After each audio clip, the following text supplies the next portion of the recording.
मिनश्शैतानिर्रजीम बिस्मिल्लाहिर्रहमानिर्रहीम। मुअज़्ज़िज़ सामीन, आज आपके सामने सूरह अल-क़दर की तिलावत की जाएगी और उसके मानी और तफ़ासीर भी पढ़ी जाएगी इंशाअल्लाह, ताकि हम इससे मुस्तफ़ीद हो सकें। जो भी चीज़ें इसमें बयान की गई हैं उसको पढ़कर समझ सकें और उसके ऊपर अमल कर सकें। आइए सुनते हैं। आमीन।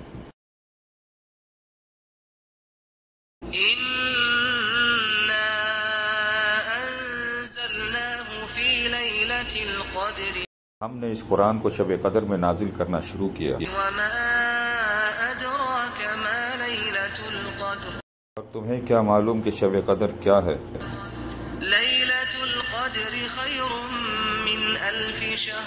शब क़दर 1000 महीने से बेहतर है।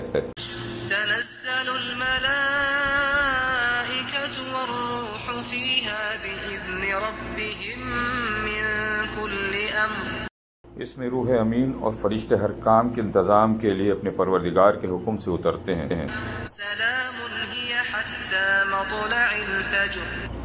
ये रात तुलुए सुबह तक अमान और सलामती है। इसका एक मतलब तो यह है कि पूरा कुरान लौहे महफूज से इस रात में उतारा गया, फिर हज़रत जिब्राईल अलैहिस्सलाम उसे थोड़ा थोड़ा करके 23 साल तक हज़रत सल्लल्लाहु अलैहि वसल्लम पर नाजिल करते रहे। और दूसरा मतलब यह है कि हज़रत सल्लल्लाहु अलैहि वसल्लम पर कुरान करीम का नुज़ूल सबसे पहले शब क़दर में शुरू हुआ। शब क़दर रमज़ान के आखिरी अशरे की ताक रातों में से किसी रात में होती है, यानी 21वीं, 23वीं, 25वीं, 27वीं या 29वीं रात।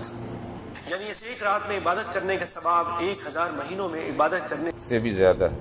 इस रात में फरिश्तों के उतरने के 2 मकसद होते हैं। एक ये कि उस रात जो लोग इबादत में मशगूल होते हैं फरिश्ते उनके हक़ में रहमत की दुआ करते हैं, और दूसरा मकसद आयत करीमा में ये बताया गया कि अल्लाह ताला उस रात में साल भर के तकदीर के फ़ैसले फरिश्तों के हवाले फरमा देते हैं, ताकि वो अपने अपने वक्त पर उनकी तामील करते रहें।